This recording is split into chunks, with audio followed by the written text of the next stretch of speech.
episode 554 of Good Luck High Five. That's right. You're listening to a podcast that's for you if you love Magic the Gathering, whether or not you have yet played Wilds of Eldraine. Yes, Wilds of Eldraine, everybody. I'm so excited. It's out on Arena today. It was in your game store last Friday. I'm Maria, one of your hosts. I'm Meghan, another one of your hosts. And today we are talking all about Wilds of Eldraine, our experience pre-releasing the set, and we're going to help you out now that it's available to play on Arena. That's right. We're going to talk some draft archetypes. Plus, Maria will tell us all about her sealed experience that she had last week. Yes. Oh, and it was an experience. This set is Wilds of Eldraine, and it's also wild. It is Wilds of Eldraine, as we've already covered. Yeah, we've covered that. Yes. And it is, I mean, the gameplay was out of this world.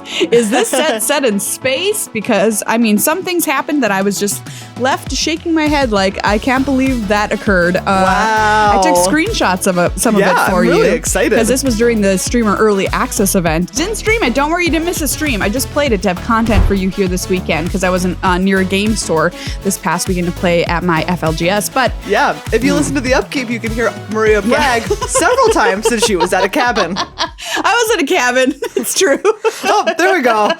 Just another brag. Let me tell you, right in there. If there was a cabin that was, close to a game store, I would have left that cabin. Wow. And I would play at the game store. All right. Because it's so fun. I love pre-release. Yeah, and pre-release is great. I was happy to be able to do the streamer event though, because it got me a lot of content for today's show, including some screenshots that need to be seen to be believed. And if you're listening to this, I'm ready to believe them. I'm I'm ready to both see and believe them. And my sealed deck. Ooh, let me tell you, everybody, it is a tasty morsel. And I'm not just saying that because food is a sub-theme in this.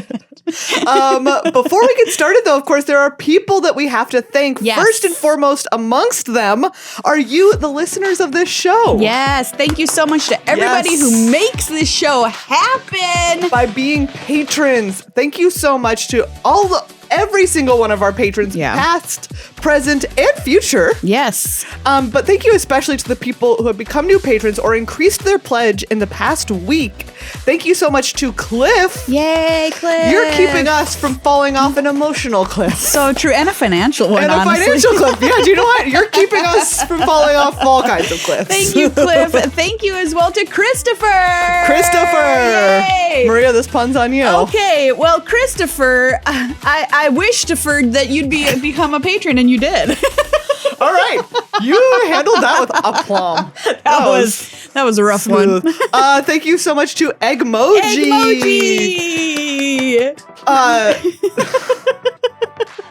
I just sent an emoji of a happy face because you subscribed. Yeah. That one's okay. That one's. I was trying to. I couldn't. My brain is absolutely short-circuiting. There's egg on your face because you didn't come up with I didn't come up with one in time. Wow, two for Eggmoji. All right. Mikhail, thank you so much to Mikhail. Mikhail, you never fail to make our day. Absolutely, you made our day, Mikhail. You're failing at making us sad. That was the name of a music school. Oh, yeah. McPhail. I always thought that was kind of weird. Like, where did you go? McPhail University. Thank you as well to Juanetta. Yay! Thank you so much. You, Wabetta, believe that Juanetta's the best. All right. We did it. We got there. Thank you. You did most of the heavy lifting. I can admit that. Thank you as well to our sponsor, Card Kingdom. Yes. cardkingdom.com/GLHF. Wait, we forgot to say that this episode is for them. Well, it is for you. And also, if you want the next one to be for you, go to patreon.com/GLHF Magic. That's the place to go. Head on over there, become a new patron, increase your pledge. You get access to our Discord, which is awesome. And you get a thank you on the next show. Yes. Thank you so much to Cliff, Christopher, Eggmoji, Mikhail, and Janetta. Thank you a million times. The show is for you. The show is for you. Remember, if you want, you can go over to Discord and say which part is yours. Yeah, you get to claim a section of the show. But your pun, that one is definitely yours. Thank thank you as well to Card Kingdom. You can check them out on the interwebs at cardkingdom.com/GLHF. Get yourself some Wilds of Eldraine. Get a box. They'll ship it to you super, super fast with great customer service, and you can draft with your friends. ASAP. I mean, think about outdoor draft on a picnic table. Wow. If it's not too windy. Not today. Well, it's not so today. hot out. But I mean, like, I'm thinking of fall, and I'm like, it's going to start becoming manageable weather. Oh, yeah. And I'm just imagining a draft Maybe on a picnic table. Maybe you have a little 3-season porch. Like, seriously. Maybe you do a little draft on a little 3-season porch. I mean, maybe you lay down a picnic blanket at the park. That's like a series of maybe 3 blankets so you can get a team draft with 6 people. Yeah. Maria wants you to make a quilt, a patchwork of I want blankets. you to go into your free time and create an entire quilt that is long enough for 6 people to sit around. Do you know what? I'm gonna posit this. Yeah. I think if you have a normal sized quilt, it would be big enough. It'd be big enough. Oh, you might be right. Well, prove us right or wrong. Exactly. Go to your park with a quilt. See how many people you can fit on it in a draft formation. If you can get 8, like I'm saying you can get 6, but if you can get 8, we'd also like to see 2 quilts. You could photographic evidence of that. Like 8 people, 2 quilts. I love that video. Everybody, please send that stuff to us. We'd love to see you drafting some Wilds of Eldraine. And if you want to sell your cards, Card Kingdom's a place to do that as well. They've got great articles up there too. It's just a wonderful website and a great company all around that we do recommend for anything in your magical life. Okay, Maria, before we continue on, I have a really important question that I was thinking about yesterday. Okay, is it related to the X-Files? Yes, of course it is. Great. Okay, great. Maria, which of us is Mulder and which of us is Scully? Because I cannot decide. Oh my gosh. It's like really hard because I think that there's times when we are each of them. Yeah. We've played this game with so many fictional characters on this show. I feel truly that I have the answer. Okay. So the fact that you don't is making me question myself. No. Tell me what yours is because I also, if I had to have an answer, I've got mine. Okay. Well, I for sure think I'm Mulder and you're Scully. I think that you're Mulder and I'm Scully also.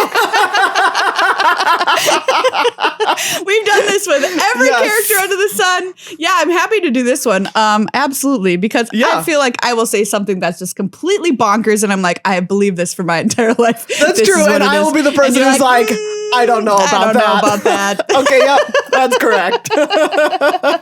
Absolutely. I will be in my basement studying aliens for 2 weeks, coming out looking like a haggard mess. And you're like, hey, what have you been up to, buddy? I was just here examining corpses. Oh man, I love that they always just make Scully do those autopsies. Yes, so she does funny. a lot of autopsy work. I would be mad if my job made me do a lot of autopsies. It's a lot of autopsies. Unless I was an autopsier. Yeah. I mean, they do make fun of it later in the show. How many autopsies? I mean, it's got to be just a process that brings it down. Unless, I mean, you're into it. I don't know. She's so professional. I mean, she is. She's like the most professional Very of all professional. time. Yes. Mulder's not professional. Let me tell you, when she gets that tattoo, I was like, absolutely Scully, because you know what? That's a little, step outsed your comfort zone. Loosen up a little. She's loosening up. That's a good episode too. Have you got to that one yet? No. I can't remember where that one is. Okay, anyway. Right now I'm in season 2 and she's missing. Oh, yes, indeed. Interesting. All right. Good thing we got that out of our system, because if we didn't, we'd be doing an entire X-Files podcast, in the next couple days. Everybody, we're going to talk about Wilds of Eldraine Limited. First things first is sealed, because that's what I've played in so far. Yeah. I posted a picture of my deck. You'll see it if you're watching the video version of this, and it'll be in the show notes in our drive for Meghan to take a peek at. All right. I thought this deck was great. It was black-white. It had 7 wins with 1 loss. Wow. Which is pretty cool. And the first thing I see is 2 mythics. I mean, that's the point. This deck is unreal. I call it the deck of virtue because I had 2 virtues in this deck. Virtue of loyalty and virtue of persistence. These are both mythics, and they both have a busted adventure and a busted other side. Yes, these are quite good. So virtue of loyalty, 3 white for an enchantment. The permanent side of it says at the beginning of your end step, put a +1/+1 counter on each creature you control. Yes. Untap those creatures. Yes. I think I will. And you know what that costs? 5 mana. That's not bad. Not bad. But of course, you also get 1 and a white for Ardenvale Fealty. This is an instant. This is an instant, which is absurd. Instant adventure. Create a 2/2 white knight creature token with vigilance. This card is great. It's true love. I mean, what the heck else do you want in a Magic card? I can't imagine. I want a 2/2 for 2 at instant speed, and then also for 5 mana, just win the game. Absurd. Absolutely absurd. I mean, I truly don't. I mean, I do know you have no creatures for some reason. That's the only way you lose with Virtue of Loyalty out. But I mean, if you even have the dumbest little rats, whatever, you still win. Anything. And then you also have Virtue of Persistence. So the adventure side of this is Lochthwain Scorn. Try and say that. Lochthwain Scorn. Yeah, Lochthwain Scorn. Sorcery. Target creature gets -3/-3 until end of turn. You gain 2 life. Nice. Okay. And then Virtue of Persistence, the enchantment, 5 black. At the beginning of your upkeep, put target creature card from a graveyard onto the battlefield under your control. I think I will. Thank you very much. Oh my gosh. That's absurd. It's a little expensive, which it should be for that effect. Yes. But even the adventure side, who cares? Because you're just going to be able to cast it for 2 mana. It's a sorcery, but whatever. Yeah. -3/-3 is huge in this format. All right. Good to know. You've got creatures like the Bog Naughty, which is a 1/3. Mm-hmm. Excuse me, Barrow Naughty. Bog Naughty is a different creature. Yeah. It's a 1/3 flyer that you can pump and gets lifelink if you have another fairy. I'm just going to start things out by saying that card is stupid. All right. There you go. You got to kill that thing. That card's stupid. So in a good way, stupid, parentheses, affectionate. It's so it can kill that. That's basically the only thing I was concerned with using Virtue of Persistence. Anyway, so I had those 2 virtues. Very, very dumb. And Black-White's theme in this format that we're going to talk about is being able to bargain. And using adventures to be able to not adventures, roles to be able to do that is a huge thing. Yeah. I think in aiding this color pair do its thing. So my uncommon that I had that kind of drew me to this color pair was Neva Stalked by Nightmares. Yeah, which card looks great. Yeah, she's kind of emblematic of this theme, which is 2 white-black for a 2/2 legendary creature, human normal. She has menace for some reason. It's fine. When she enters the battlefield, return target creature or enchantment card from your graveyard to your hand. Nice, which is great. And whenever an enchantment you control is put into a graveyard from the battlefield, put a +1/+1 counter on Neva and scry 1. Nice. So she helps you if you're doing some bargaining, if you have some sacrifice going on. Yeah. She's just gonna incidentally just sacrifice and then go get it back. Yeah, exactly. It's pretty sick. Sacrifice, go get it back, put some +1/+1 counters. She's great. I loved her. And then you get to play with fun cards in this set from the bonus sheet of enchantments, which is really amazing. Did you have any fun bonus enchantments? I had one. I had 2 actually. One was really great, which is Grasp of Fate, which is like an O-ring to just deal with whatever you want from your opponent. And the artwork is beautiful. It's a lovely rose. It's really, really pretty. But I also had Stab Wound. Oh, man. Throwback. And Stab Wound was very... I mean, that card was good when it came out. That's an RTR, Return to Ravnica card. Yeah. It was good. It was good in its own draft format, and I can only imagine that it's pretty dang good in most. I feel like it's just good in any format you put a Stab Wound in. You get a Stab Wound.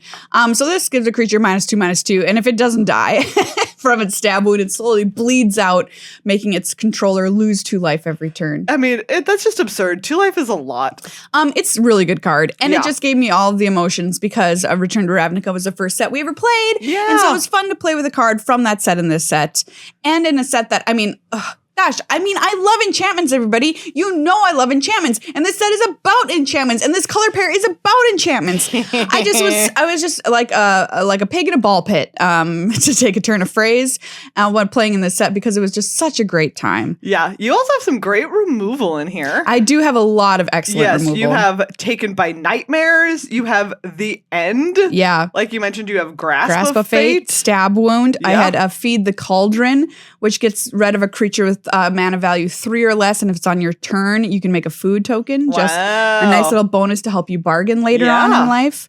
I had Cooped Up, which is another good removal spell for 1 and a white, which lets you exile for 2 and a white after you play it and essentially make their creature give it a pacifism. Yeah. But then once you exile it, that counts as it leaving the battlefield. So that'll trigger Neeva or whatever else you want to trigger from that happening.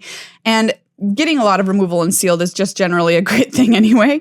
But also in this set, when the removal, I don't know if it says necessarily as impactful, because I think with a lot of rolls running around and creatures making rolls and stuff, I don't know. This is just an early thought that I'm having that's not formed right now.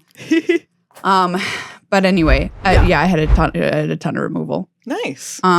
I loved this deck. It looks great. It was really good. Yeah. It had game early, it had game late, and most importantly, it had 2 mythic rares. That's my takeaway. Pretty solid. All right, let's see these moments. Okay, so speaking of the bonus sheet of stuff, I'm gonna talk about Forced Fruition for a second here. So Meghan's opening an image of this. I'm going to read the card. So this is a card from the bonus sheet, originally printed in Lorwyn. That when you read it, you might be like, "What is this card?" It's 4 blue for an enchantment. It's a rare from the bonus sheet, like I said. Whenever an opponent casts a spell, that player draws 7 cards. And you're like, what? I'm not putting that in my deck. That sounds really good. My opponent will draw us all of their great cards, and I don't get to draw any. This costs 4. Did I say 4 blue? It's 6 mana. So you're like, well, why would I play that? Well, the answer is because once you play it, your opponent can cast maybe 1 more spell for the rest of the game. Jeez. Yeah. So tell me what you're seeing here in this image. Okay. So I see that your opponent has Vampiric Rites, Fraying Sanity, and Forced Fruition. Yes, they're trying to do it. They're truly trying to do it. You have a Savior of the Sleeping who is an 8/8. Yeah. Because of your Virtue of Loyalty. Yeah, and you appear to have 1 card remaining in your library? Yeah, 1 card left. Wow. Yep. Did you win this? I did see my opponents at 1 life. Yes. It was very nice. That close. It was That's close. Wild.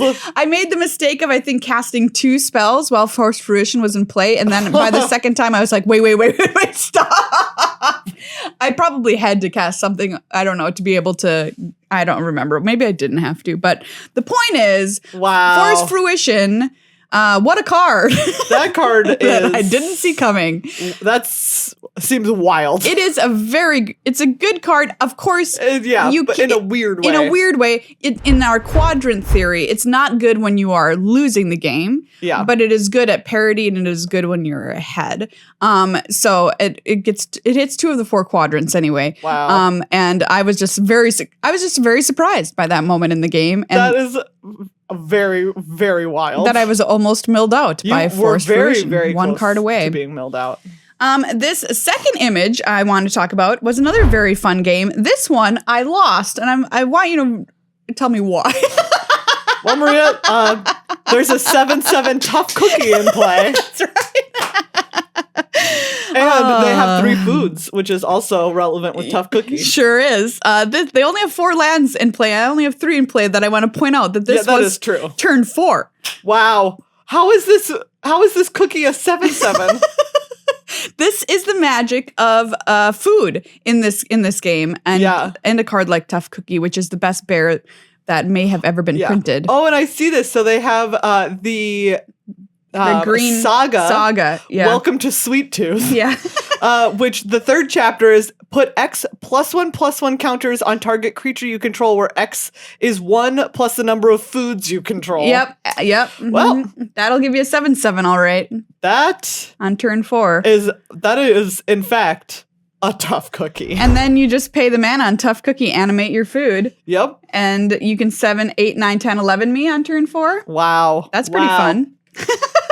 That's impressive. So yeah, I just thought that was incredible stuff from my opponent there. Great. It was a very cool deck. This is very cool. That was all in on food.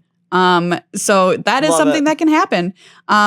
The games were totally wild. Lots of big splashy things occurred, as you can see from both my deck and these 2 screenshots. Ooh, I also love these night tokens. I mean, the tokens are beautiful gorgeous. in this set. Have you seen, everybody, this is a Royal You, have you seen the Beast token from this set? The Royal You. It is incredible. Yeah. It is so good. Okay, I have to look up who did the art. There's going to be a lot of Beast tokens over the years, and many of them great. But this one, Vincent Christian's, it is just second to none. It looks like a picture that's been taken off like a medieval manuscript of some kind. Yeah, it's really incredible. Yeah, a huge fan. I haven't had a reaction to a token like this in a long time. It's also an art card in the set, so you can get it both ways, which is very cool. All right, so that's my experience playing. All right. It was really, really fun. Really, really wild of Eldraine. And enchantments running around was fabulous. Rolls, extremely important. Yeah. Whether you're getting rid of them and putting them in the graveyard or putting them on things, I loved them. Yeah. I think Young Hero is the worst one, but that's fine. It's red, white, and it's aggressive, so it doesn't really need to be the best. But it was a super fun format. So check it out if you haven't already on Arena today. Let's talk about the draft archetypes from Wilds of Eldraine. We've talked about sealed. Yeah. Now we're moving on to draft. If you're firing up Arena, you're going to want to know what the color pairs do so that you have a better idea of where to go in your draft. If you plan on playing in the Arena Open later this month, it is Wilds of Eldraine Limited. So you're going to be playing sealed and draft in that format. I mean, hopefully draft, fingers crossed. So this is going to help you kind of set the groundwork for where you want to go and what you want to be doing in your color pairs. Of course, you can always deviate. You can always play more than one color. Green's got some great fixing in this set. There's fixing in colorless as well. But perhaps this will let you start off on the right foot in your Wilds of Eldraine journey. So let's talk first about Flyer's Tempo. Yes. Which is white-blue. Control the flow of combat by tapping your opponent's creatures and taking to the sky with flyers. Beautiful. Is the little, blurb for this. It's uncommon, is Charade of Numbing Depths, 2 white-blue for a 2/3 Merfolk Wizard. When she enters the battlefield, tap target creature an opponent controls and put a stun counter on it. Whenever you tap one or more untapped creatures your opponents control, draw a card. Sick. This ability triggers only once each turn. I love this. Yes, please. I mean, this is great. Yeah. WotC calls this the Frost Queen. Yes. Color pair. I love that it has a name. Yeah, this is the name of the color pair. Azorius, get out of here. The Frost Queen is what we're calling this now. We are looking at the signpost on commons first because that tells you what the color pair wants to do. Mm-hmm. And this is just like so dope. I mean, drawing a card from doing things you already want to do with just tapping stuff down in this color pair. Incredible. How are you going to tap things down? Well, there's lots of enablers in the set to make you be able to do it, like cards like Succumb to the Cold, which is 2 and a blue for an instant. Tap 1 or 2 target creatures an opponent controls. Put a stun counter on each of them. So not only are you tapping them, you're taking them out for the next turn too. Yep. The common Frostbridge Guard, 1 and a white for a 2/2. 2 and a white, tap target creature. I mean, great. Please let me draw cards. Let's do it. And then, of course, you get more payoffs for tapping your stuff down, not only from our signpost uncommon, but also from other cards in the set, like Threadbind Click. This is 3 and a blue for a fairy. That's a 3/3. So the creature is just a 3/3 flyer. I shouldn't say just. That's quite a flyer for 4 mana. But it has Rip the Seams as its adventure, 2 and a white, destroy target tapped creature. Nice. So, I mean, put 1 and 1 together equals you dead. From Threadbind Click. And Solitary Sanctuary, 2 and a white for an enchantment. When it enters the battlefield, tap target creature an opponent controls and put a stun counter on it. Whenever you tap an untapped creature an opponent controls, put a +1/+1 counter on target creature you control. All right. Yes, please. Pretty nice. You can also use cards from the sheet to be able to help you achieve these goals, like Blind Obedience. That's a famous one. 1 and a white for an enchantment. It has Extort, which is, I mean, like, I love Extort, but whatever. Artifacts and creatures your opponents control enter the battlefield tapped. Yeah. I mean, that's doing your work for you right there. All right. So white-blue seems sweet. And kind of doing a little bit different thing. It's not just flyers. I love the tap. We're tapping. Love the tippity tap. Tippity tap. What's next? Next up, we have blue-black Enchanting Slumber. Ooh, nice. They call this Fairies Control. Assemble a team of flying fairies and support them with tricky spells and creature removal to win the long game. You know what's funny is I feel like blue-black is going to be the color pair that literally everybody wants to draft. Because they're so cool. Because it's fairies. It's fairies. People love fairies. It's been a hot minute since we've had a fairies tribal kind of thing going on. Yeah. And this is also the same color pair as ninjas was in yeah. Kamigawa, and everybody wanted to draft ninjas. We have the Signpost uncommon, Obira Dreaming Duelist. This is blue-black for a 2/2 fairy warrior. Flash flying. Whenever another fairy enters the battlefield under your control, each opponent loses 1 life. Nice. I love it. All right. Absolutely. The fairies are also, like you said, interested in controlling the game. So that means, in my book, control magic, not control magic, counter spells, like spell stutters in the set. 1 and a blue for an instant. Counter target spell unless its controller plays 2, plus an additional 1 for each fairy you control. That could get out of control. That spell is nice. That could get disgusting. Spell's real nice. If you've got a lot of fairies in your deck, like, gross. Of course, you've got some lovely tempo stuff. Like, we have the creature spell Scorn Coven, but they have the adventure Take It Back. 2 and a blue instant, return target spell to its owner's hand. Take it back. And then spell Scorn Coven. 3 and a black for a 2/3 flyer. When it enters the battlefield, each opponent discards a card. Yeah. So, very cool. nice. So looking to draft fairies, of course, and then ways to control the game. And we mentioned the extra sheet in the last archetype. And this one, it's Bitter Blossom. It just exists. Wow. I saw my opponent had Bitter Blossom in one of the games I played, and I just emoted nice because like that's so cool. What else can you say? I mean, it's well before our time, but it was such an iconic card and like one that I always wanted to play with but never could because it just didn't exist for us. And if you don't know what Bitter Blossom does, it's an enchantment. At the beginning of your upkeep, you lose 1 life and create a 1/1 fairy rogue creature token with flying. That card good. Oh gosh, it's so good. So good. All right. Next up, we have Rats. We're the rats. We have black red, the Dark Piper Rat Swarm. Create a massive number of rat tokens to swarm past your opponent's defenses. Be aggressive and take advantage of cards that reward you for your attackers trading off in combat. It's interesting to see Rakdos, or should I say Ratdos, get a mechanic that's not just sacrifice. Yeah. Honestly. Ratrifice. Anyway, the signpost uncommon for this is Torrentans, Swarm Piper. Totentance. What did I say? Torrentance. I just had to correct you because it's a cute name. Totentance. What's the cat from Cats that has a name like this? Rum Tum Tugger? Mr. Mistopheles. I don't know. Maybe there isn't one, but it just really screams a name that a cat in Cats really would does. be named. It really does. Okay. You're looking up the names? Oh, there's this. I cannot seriously talk about this. Totentance. It is a great name. Rumple-Teaser. That's I feel what like it is, Rumple-Teaser is what you're thinking of.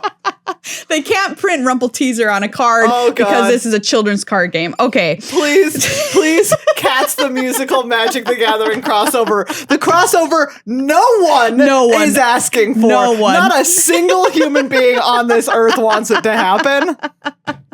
But here we are saying it should happen. Not that we want it, but that Universe is beyond Cats. Universe is beyond Oh Cats. my God. Human Warlock Bard 2/3. Whenever Rum Tum Tugger, Swarm Piper, or another non-token creature you control dies, create a 1/1 black rat creature token with this creature can't block. 1 and a black, target attacking rat you control gains death touch until end of turn. Nice. This is really good.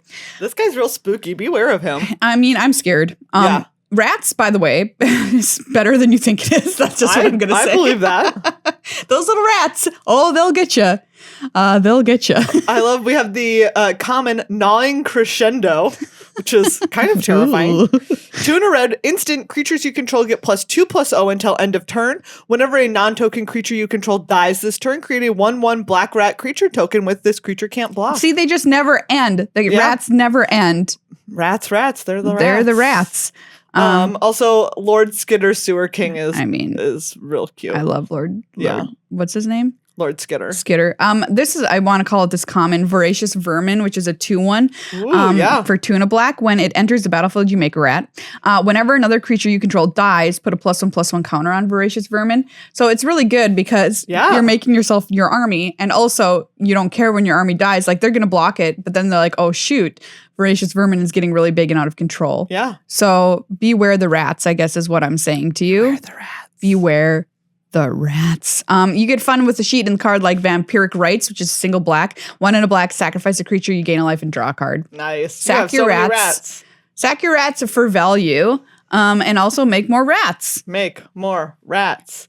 All right. Next up is Red Green Ruby and the Wolf Powerful Monsters. Red Green surprised me once. You know what I mean? Yeah. Yeah. I'm sorry. No, I shouldn't be mean, but this is what it always is. Call forth what lurks in the wilderness of Eldraine, summoning high-powered creatures or enhancing your small creatures with rolls and combat tricks. I mean, yeah, it's Red Green. It's ferocious. It cares about 4 power or greater, right? It's a stomp. Stomp. Ruby Daring Tracker is a signpost on common. She's a red-green for a 1/2 with haste. Whenever she attacks, while you control a creature with power 4 or greater, she gets +2/+2 until end of turn, and you can tap her to add red or green mana to your mana pool. Classic Gruul. Here's another, classic Gruul, Hamlet Glutton, 5 green for a 6/6 giant. Bargain. This spell costs 2 less to cast if it's bargained. I mean, yeah. Trample. When it enters the battlefield, you gain 3 life. Yeah, the card is good. It's keyword big, and that's Green's deal. Big. They have trample. There's also other benefits for playing big creatures like Boundary Lands Ranger, which is 1 in red for a 2/2. At the beginning of combat on your turn, if you control a creature with power 4 or greater, there it is, ferocious.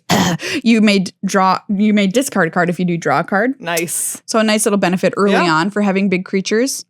And our nice little bonus sheet here is Garrick's Uprising, 2 and a green enchantment. When it enters the battlefield, if you control a creature with power 4 or greater, draw a card.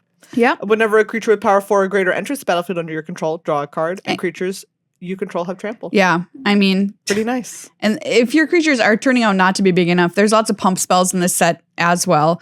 So you can just pump them up at the appropriate moment to give your creatures bonuses. Yeah. I'm being a little silly by being like, come on, red green, this is what you always do, because I can't be too mad because our other color pairs have already surprised me. That's true. So like somebody's got to just do the normal thing. They just got to do their job. Yeah. They just got to show up, work hard, go home. Yeah. Work hard, play hard, red green. Next up is Green-White Armament and the Beasts, Enchanted Creatures. Gather an army of creatures and get bonuses for enchanting them with rolls and other auras. Then go all out when you have the upper hand. Go wide enchantment, sign me up. Yeah.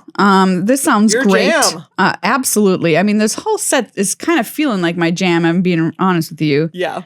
So our signpost uncommon here is Sir Armant the Redeemer. 3 green-white for a 4/4 human knight. When Sir Armant enters the battlefield, create a monster roll token attached to another target creature you control. Enchanted creatures you control get +1/+1. So not only are they probably getting a +1/+1 anyway, they're getting another +1/+1. +2/+2. This is great. Very nice.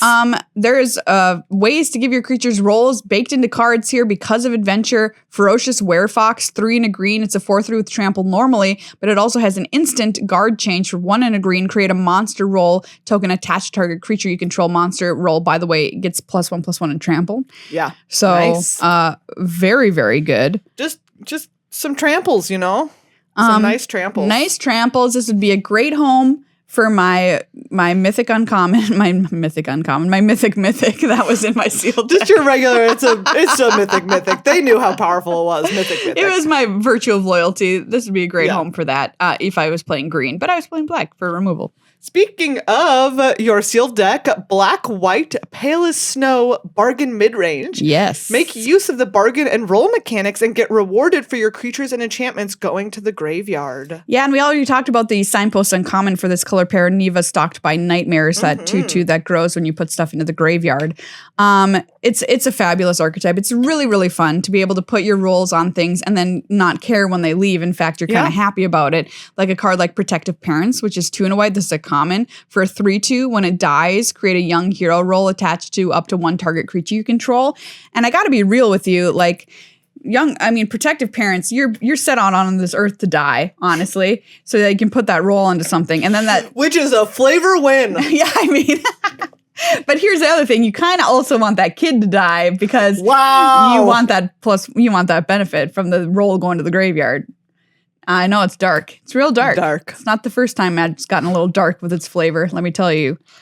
But so a card like that encourages you kind of in a way to let your rolls die is something you're interested in. We also have Rhyme for Reindeer. This is 3 and a white. It's a common whenever an enchantment enters the battlefield under your control, tap target creature and opponent controls. Yeah, it's a great reindeer. And welcome back to the Magic the Gathering elk. Can I just say that? It's not the only elk in this set either. It's been a while since we've seen a bunch of elks, but I know. Hey, it's Eldraine. We better see elks. And we have the Crimbies where we give best elk, and last year there was no elk to give it to. No elk. None. Absurd. And we're not counting changelings, so get off my back about that. Get out of here. So I'm happy to be able to give a Crimbie to best elk again. Yeah.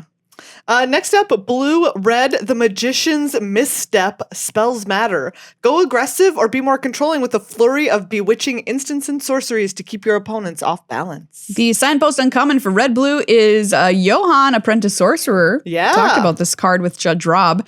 2 blue-red for a 2/5. You may look at the top card of your library at any time. Once each turn, you may cast an instant or sorcery spell from the top of your library. And yes, very nice. That counts adventures. Yeah. And here's the thing. In this set, red-blue, doing spells thing, you're like, sure, whatever, yawn, they always do. But think about it this way. You don't have to give up, quote unquote, a spot in your deck for a spell. Yeah, it's true because of adventures. Wow. You know what I mean? Yeah, like you can have a deck that has a lot of creatures and also has a lot of instants and sorceries. I mean, this is just, you're getting everything that you want. Yeah. Even an otter and a witch hat. An otter and a witch hat. Frolicking Familiar, 2 and a blue for a 2/2 flyer. This otter can fly. Yeah. I just want to say. He's on a broom. Whenever you cast an instant or sorcery spell, it gets +1/+1 until end of turn, and it also has the instant Blow Off Steam for a red instant. Blow Off Steam deals 1 damage to any target. That's all you want here. Blue-red spells, you've got it in one card. That some people have said, why wasn't that your cutest card? And I say, it was close. They were all runners up.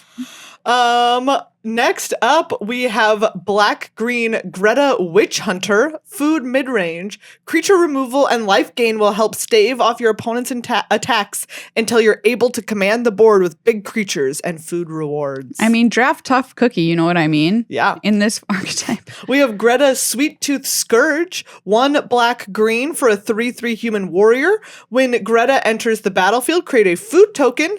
Green, sacrifice a food, put a +1/+1 counter on target creature, activate only as a sorcery. 1 in a black, sacrifice a food, you draw a card, and you lose 1 life. What more do you want? I mean, legitimately, there's nothing else you could put on this card. This card is incredible. This card does it all. This is why I'm saying you need -3/-3. Yeah. This 3/3 will absolutely take over the game. This is a great card. I found myself perturbed by this card on more than several occasions when I was playing in the early access event. You also get cards to help you get food tokens just randomly, like Scream Puff, I have to say, is a great name for a card. Yes, it's perfect. 4 and a black for a 4/5 horror Death Touch. Whenever Scream Puff deals combat damage to a player, create a food token, which I've heard referred to as the worst lifelink in the game. Yeah. I thought that was very funny. Provisions Merchant, which is a 3/3 for 4 that creates a food token when it ETBs. Yeah. You know? Let's do it. And I mean, it's great because green making these food tokens isn't like the food tokens of the past, which is like, oh yeah, you get some life. Yeah. But there's other things that you can do with these food tokens that let you deal damage to your opponent instead of gaining life, for instance. So it's just basically more flexible than we've had in the past with food tokens, which I think is really, really good. Yeah. Next up, we have Red-White Brawl at the Grand Ball, Celebration Aggro. Enhance your creatures with rolls and take advantage of the celebration mechanic with low mana aggressive creatures and spells. We've got Ash Party Crasher, which some people have said is Cinderella. For red-white for a 2/2, legendary creature, human peasant, haste, celebration. Whenever Ash Party Crasher attacks, if 2 or more non-land permanents entered the battlefield under your control this turn, put a +1/+1 counter on Ash. Nice. I mean, it's great. Definitely Cinderella. Yeah, that's Ash. She's crashing the party. It's Ash. Yeah. I've Gallant Pie Wielder. This is a uncommon, 2 and a white for a 2/3. Great. Yes, so good. First strike, celebration. It has double strike as long as 2 or more non-land permanents entered the battlefield under your control this turn. It can get out of control pretty easily if you have celebration that you're able to trigger it. The animation on Arena is very cute. It throws out little confetti from the card if you get celebration. Cute. Yes, please. So I do truly love it. Just your classic red-white aggro deck with the nice twist. Yeah. Just a slight twist of lime in this drink. Another example of this is a card you're interested in this archetype, Spellbook Vendor. This is a rare for 1 and a white for a 2/2 with vigilance. At the beginning of combat on your turn, you may pay 1 when you do create a sorcerer role token attached to target creature you control. So it's basically you get to just have something ETB. Yes. For 1 mana. No matter what. No matter what, which is just like, celebration is now so much easier. Yes, absolutely. Nice. I'm not sure how good or not this will be because you do need to trigger celebration or else this archetype is just kind of bad aggro. Yeah. So that remains to be seen as far as I'm concerned. But if you're able to draft it, I think it can be very powerful. Next up, finally up. Green Blue, the Kingdom of Storms, Ramp. Use defensive creatures and spells to buy time while you build up your lands. Reward yourself for casting spells that cost 5 mana or more as you dominate the late game. Classic Green Blue. Can Green Blue finally be good? I mean, that's what I'm hoping. I mean, they're still doing their kind of boring Green Blue thing. Please. But yeah. At least it will hopefully be not terrible like it has been the past couple draft sets. Our signpost uncommon here is Troyan Gutsy Explorer. 1 green blue for a 1/3 Vidalcan Scout. Tap, add green blue. Spend this mana only to cast spells with mana value 5 or greater or spells with X in their mana costs. Blue tap, draw a card, then discard a card. That card's sweet. You're going to want a lot of mana dorks in this green-blue mechanic because there are some very powerful high-cost spells that are available to you if you can get them out early, like Balana's Gatekeeper, 5 and a blue for a 6/5. I mean, that's just going to take over the game. Yeah. But it has a sorcery adventure entry denied 1 and a blue. Return target creature you don't control with mana value 3 or less to its owner's hand. Something I will say just as a tip, I'm reminding myself of looking at this card. Keep in mind which of your adventures are sorceries and which are instants. Yes. You'll look down at your hand and be like, "God dang it!" I still do that all the time, even in other formats. Absolutely. This, of course, has the rare, the Goose Mother. The Goose Mother! One of my favorite things of all time. I've got to say, you were right about that Goose Hydra pet. Is it not the cutest thing? It's the best pet. It is the best pet. I'm going to go on record. What about the little honks? The honks. The honks. It gets so mad at you. Him honk. Honks. It's so... I cannot really handle it. It's so and cute. It's really mad, which is even cuter. It's X green blue for a 2/2 Bird Hydra. Flying, it enters the battlefield with X +1/+1 counters on it. When it enters the battlefield, create half X food tokens rounded up. Whenever the Goose Mother attacks, you may sacrifice a food. If you do, draw a card. So little flavors of Hydroid Crassus here. Yeah, absolutely. We'll see if it takes over standard. You have to do more work, right? Like you don't draw the cards right away, which I think is probably important, but we'll see. It could be quite powerful. A card like Stormkilled Prowler also helps you out in this combination. 1 and a blue for a 2/1. Whenever you cast a spell with mana value 5 or greater, put 2 +1/+1 counters on it. Wow. And I think we're seeing this kind of theme carry through all of our color pairs, which is a 2-drop or something that's a low-cost card. Yeah. Whether at common, hopefully, or rare, like we saw in white, where we were seeing that white-red with that spellbook binder, spellbook vendor. that is able to let you, when you do the thing that we want you to do in this color pair, we'll give you a bonus for having this lower cost creature still on the battlefield at that point in the game. Yeah. Which I give a big thumbs up to, because we don't only need the build around uncommons, we need payoffs at lower mana costs for doing the thing that we want to do. Absolutely. So, green, blue, I'm looking at you. Yeah. Can you get it done? Which of these color pairs are you most excited to draft? Ooh, okay. Wow. I mean, like you were saying, blue, black. I mean, look, you just want to draft those fairies. You just want to draft those fairies, man. You just want fairies. You just want to draft those fairies. But I will say that I like the blue, white, like the tapping stuff. Yeah, for sure. And like, I want green, blue to be good. I want to draft green, blue, and I want it to be good. I've got to say, like, all of these colors are calling to me. Yes. They all seem cool. Yeah. That is not a reaction I have in most sets. And I think it's because they're all doing something that is just a slightly different take, with the exception of red, green, on what they normally do. Red, green looking at you. Red, green looking at you, good. That it's intriguing to me, and that they are able to do it, like in the case of red, blue, because we have adventures in a different way than they normally are. Absolutely. I don't know. I feel like like black, red is usually probably the color pair that I lean the farthest away from. Yeah. And like, yeah, I'll draft some rats. Yeah, the rats. Rats for the rats. They're cute. They're cute. They attack. Have you seen that picture of the rats coming out of the grate in New York City? No. Everybody, I'm so excited to show Meghan this. Wow. Okay, I'm ready. Rats come out of grate in New York City photo. People have been drawing a lot of art of these rats coming out this grate, who have come out to say hello, and now I've got to find it. It was like pretty viral, so I don't know why. Where the heck is it? Anyway, it was really, really cute. They were all poking their faces out like, hello. Yeah. Today I showed Maria a photo of raccoons at a theater in the Central Park Theater in New York. What were they saying? Were they mad about it? No, they were like, hey, everybody, it's our tech week. Here's our tech friends, the raccoons of Central Park. Okay, well, at least they were happy about it. You can't be publicly mad about raccoons, Maria. Even if you're privately mad about raccoons, you cannot be publicly mad about raccoons. Yeah, that is true. They're just too cute. They're too cute. I don't know. I can't find it. No image. I can't Google the right thing here. Everyone, if you know what Maria is talking about and you're on our Discord, please. Yeah, just go put it in there, because put it in our Discord so that I can see the photo. You know which one I'm talking about, people. It's really adorable, and artists have been drawing it, and you're like, can't even be mad at them because they're looking so cute, like a cute rat family that's just like, what's going on out there? And it looks like the cute little mice from Christmas Carol that live in the hole in the wall in the Muppet Christmas Carol. Obviously, that's what I'm talking about. We all realize that, I think. No cheeses for us Mises. Well, everybody, thank you so much for hanging out this week for another fabulous episode of Good Luck High Five. Yes. Thank you so much again to our new patrons, Cliff, Christopher, Eggmoji, Mikhail, and Janetta. Thank you so much. This episode is for you. Claim which part of the episode you'd like in our Discord channel, new friends.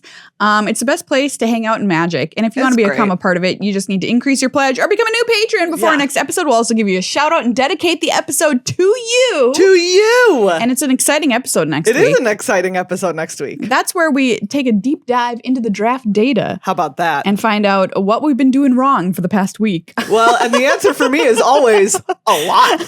Well, it takes a minute to get used to the water, you know?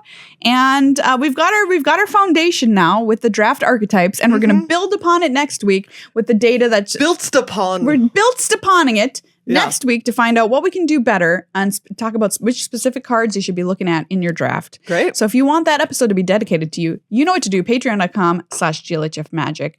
Thank you as well to our sponsor, Card Kingdom. Yes. CardKingdom.com/GLHF. Go on over there and get some Wilds of Eldraine. Absolutely. Sick. I'm so excited to play this set today that I just can't wait until we stop recording this gall-dang episode. Stop listening already! Turn this off and go play Wilds of Eldraine! Bye!